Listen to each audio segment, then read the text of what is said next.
पुलस्त जी के स्त्री का नाम था गौ, गौ नाम था। उससे वैश्रवण नाम का पुत्र हुआ। वैश्रवण पितामह ब्रह्मा जी की सेवा में रहने लगा। इससे पुलस्त जी को क्रोध आ गया। इन्होंने वैश्रवण को दंड देने के लिए अपने आप को ही दूसरे शरीर से प्रकट किया। इस प्रकार अपने आधे शरीर से रूपांतर धारण करके पुलस्त जी विश्रवा नाम से विख्यात हुए। विश्रवा जी वैश्रवण पुरुष कुपित रहते, किंतु ब्रह्मा जी उन पर प्रसन्न थे, इसलिए उन्होंने उसे अमरत्व प्रदान कर दिया। सारा धन का स्वामी कुबेर, कुबेर उन्हीं का नाम है, वैश्रवण का कुबेर बना दिया। ब्रह्मा जी उनको प्रसन्न थे, लोकपाल बना दिया। महादेव जी से उनकी मित्रता करा दिया। नलकुबर नाम के उनको 2 पुत्र हुए। साथ ही ब्रह्मा जी ने उनको राक्षसों से भरी हुई लंका का आधिपत्य इच्छानुसार विचरने के लिए पुष्पक विमान भी दे दिया। यज्ञों का स्वामी बना के उनको राजराज की उपाधि दे दिया। कुबेर जी पिता के दर्शन को प्रायः जाते थे। विश्रवा मुनि उनको कुपित दृष्टि से देखने लगे। कुबेर को जब मालूम हुआ पिताजी हमसे प्रसन्न नहीं है, तो उन्होंने उनको प्रसन्न करने के लिए पुष्पोत्कटा, राका, मालिनी नाम की 3 सुंदर नृत्यगान में निपुण 3 निशाचर कन्याएं उनकी सेवा में नियुक्त कर दिया। तीनों अपना अपना स्वार्थ भी चाहती थी, इससे तीनों में लाग डांट था। विश्वा मुनि को प्रसन्न करने में लग गई। मुनि ने सेवा से प्रसन्न होकर तीनों को लोकपालों के सदृश से पराक्रमी पुत्र होने का वरदान दिया। तो पुष्पोत्कटा के 2 पुत्र हुए, रावण और कुंभकर्ण। मालिनी से 1 पुत्र हुए, विभीषण। और राका के गर्भ से हुआ खर और सुपुड़खा। सुपुड़खा क्या भाई खर, माने एक माताओं से ऐसे ऐसे जन्म हुआ है, 3 माताएं। पुष्पोत्कटायाम जाज्ञाते 2 पुत्र राक्षसो कुंभकर्ण दशग्रीवो भलेना प्रथमो भुवि मालिनी जनयामास पुत्र में कम विभीषणम राकायाम मिथुनम जज्ञे खरः सुपुड़खा तथा। महारामायण में है श्लोक। तो वाल्मीकि रामायण के अनुसार तो राजा तृणबिंदु अपनी कन्या को पुलस्त जी को सौंप दिए थे और उसकी सेवा से प्रसन्न होकर महर्षि ने आशीर्वाद दिया कि तूने मेरी वेद ध्वनि सुनकर गर्भ धारण किया है, तुझे मैं अपने तुल्य पुत्र देता हूँ जिसका नाम विश्रवा होगा। विश्रवा जी बड़े चरित्रवान हुए, वे पिता के समान तपस्या में लगे रहे। यह देख करके भरद्वाज जी ने अपनी देववर्णिनी नाम की कन्या उनसे ब्याह कर दिया। भरद्वाज की कन्या से उसका ब्याह हुआ। इसी के पुत्र हुए वैश्रवण। पुलस्त जी के नामकरण किया, कहा कि ये बालक धनाध्यक्ष होगा। वैश्रवण जी ने 1000 वर्ष कठोर तपस्या किया, कभी जल पीकर, कभी हवा पी करके, कभी निराहार रह करके। तो ब्रह्मा जी प्रसन्न होकर वर मांगने को कहा। उन्होंने लोकपालत्व और धनाध्यक्षत्व मांगा, माने धन का स्वामी और लोकपाल होने का वरदान मांगा। ब्रह्मा जी ने इनको यम, इंद्र, वरुण के समान चौथा लोकपाल और निधियों का स्वामी बना दिया और पुष्पक विमान भी दे दिया। वैश्रवण ने पिताजी से जाकर सारा वृत्तांत बता के कहा कि पिताजी ने मेरे रहने का प्रबंध कुछ तो किया नहीं। तो विश्रवा जी उनको विश्वकर्मा के द्वारा निर्मित लंका में निवास रहने करने को कर दिया।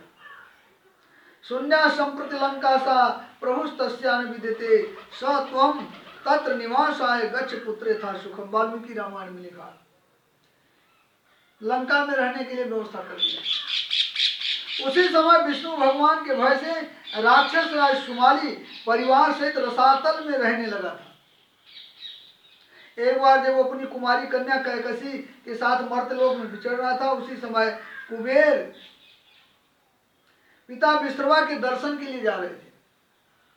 उनका देवताओं और अग्नि के समान तेज देख करके रसातल में लौट आया और राक्षसों के वृद्धि का उपाय सोचकर उसने अपनी कन्या कैकसी से कहा कि तुम पुलस्त के पुत्र विश्रवा को जाकर के वर्ण करो, माने विश्रवा से जाकर शादी कर लो, तब हम लोग का उद्धार होगा।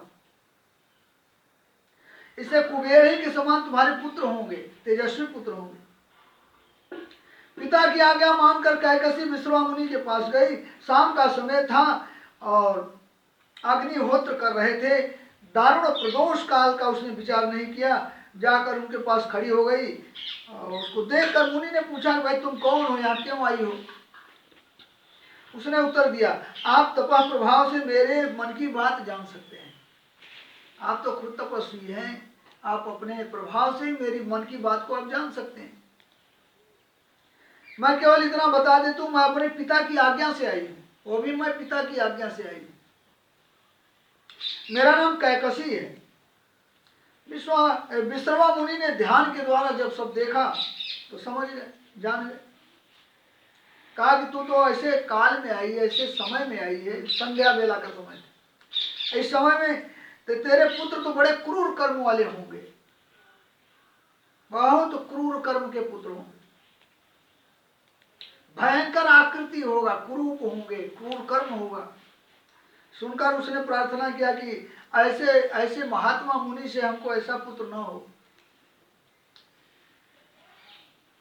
मुनि ने कहा, अच्छा तेरा पिछला पुत्र एक होगा, वंशानुकूल धर्मात्मा, एक पुत्र धर्मात्मा होगा। उसी के गर्भ से क्रमशः रावण, कुंभकर्ण, सुकोड़खा 3 हुए, पीछे से विभीषण हुए, विभीषण पीछे हुए। विभीषण ने गोकर्ण क्षेत्र मिलाकर धर्म पूर्वक पवित्रता से एक पैर खड़े होकर 5000 वर्ष तपस्या किया। फिर समाप्त करके नियम को ऊर्ध्वभाग होकर सिर ऊपर किए हुए सूर्य पर दृष्टि जमाए 5000 वर्ष वेद पाठ करते रहे। इस तरह 10,000 वर्ष जब तपस्या किए, ब्रह्मा जी प्रसन्न होकर के पास में आए, वरदान मांगने को कहा तो इन्होंने भगवान के चरणों में निश्चल प्रेम मांगा, भक्ति मांगा भगवान से। गए विभीषण पास पुनि कहे पुत्र पर मांग, ते मांगे हो भगवंत पद कमल अमल अनुराग। ब्रह्मा जी ने कहा एवं मस्तु। विभीषण रावण के पास साथ लंका में निवास करते हुए रावण का दोष विभीषण को नहीं छुआ था। रावण के साथ रहते थे लेकिन रावण का संग दोष नहीं लगा था विभीषण। वे निरंतर भगवान का भजन में अपना समय बिताते थे। तभी तो लिखा कि विधिवत सुजन कुसंगत पर ही फणिमणि सब निर्गुण अनुसार ही। विभीषण भी इस रहनी पर स्वयं भगवान श्री राम की आश्चर्यचकित थे। विभीषण के इस रहनी पर भगवान भी आश्चर्यचकित थे कि इतने राक्षसों के बीच में ये कैसे भक्ति करता था। कौलंकेश सहित परिवार कुशल कुठार वास तुम्हारा, खल मंडली बसौ दिन राति, सखा धर्म निभाए के भांति। रावण स्वयं भगवान से, भगवत भक्तों से, देवताओं से सबसे बैर मानता था, लेकिन विभीषण के भजन पूजा में बाधा नहीं देता था। विभीषण के भजन पूजा में बाधा नहीं देता था। लंका जैसी राक्षसों की नगरी में भी भगवान का मंदिर, तुलसी, वाटिका, कथा, कीर्तन, शंख ध्वनि विभीषण की भक्ति भावना का प्रतीक है। जहाँ विभीषण रहते थे वहाँ शंख भी बजाते थे, तुलसी रोपते थे, मंदिर बनाए थे, सब व्यवस्था किए थे साधु की तरह। रावण उनको नहीं बोलता था। भवन एक पुनि दीख सुहावा, हरि मंदिर तह भिन्न बनावा, राम अयुध अंकित गृह शोभा, बरनी न जाय, नव तुलसी का वृंद तह देख हरस कपिराय। विभीषण के हरि मंदिर के संबंध में रीवा नरेश महाराज रघुराज सिंह लिखे हैं कि रावण जीते इंद्र जाई, लूटी भंडार लंक महलाई, नाती सुतन वस्तु सब दीनों, प्रभु बराह मूर्ति एक चीन्हो, देव विभीषण काहि बुलाई, कही विभीषण तब सिर नाई, जो मोहि देव तो अस कह दीजिए, अपने मन की सब कर लीजिए, रावण करे कही चुत चाहा, तुम्हें न होए कछु दुखदा। तबहि विभीषण मुदित होए, नव मंदिर बनवाए, रामायुध अंकित भवन, दिए पद बराह पधराए। एक बार इंद्र के ऊपर चढ़ाई किया रावण, सब लूटपाट कर लिया। लूटा तो उसमें बराह की मूर्ति, बराह भगवान की मूर्ति भी लूट के लिया रावण। तो बराह का मूर्ति जो है विभीषण को दे दिया, कहा ये पूजा पाठ करता है, इसको ये इसी को दे दे, पूजा पाठ करेगा। तो विभीषण कहे कि भैया हमको दे रहे हैं तो हमको जब जो कुछ हम करेंगे हमारे बीच में दखल मत देना, हम पूजा पाठ जैसे करेंगे हमको दखल मत देना बीच में। कह नहीं तुम जैसे भी तैसे करो, तुम्हारे लिए कोई नहीं। रावण कहो करो चित चाहा, तुम्हें कोई कछ दुखदा, तो तुम्हारा जैसे चित हो वैसे अपना करो। वो बराह का मूर्ति वही ले जा करके वही मंदिर बनवाए विभीषण। तब विभीषण मुदित है, नौ मंदिर बनवाए, रामायुध अंकित भवन दिए बराह पथराए, बराह भगवान का मंदिर बनवाया, वही पूजा करते। कर्म अनेक कर्म सो लागे रहे न रावण के भय पाग्यो।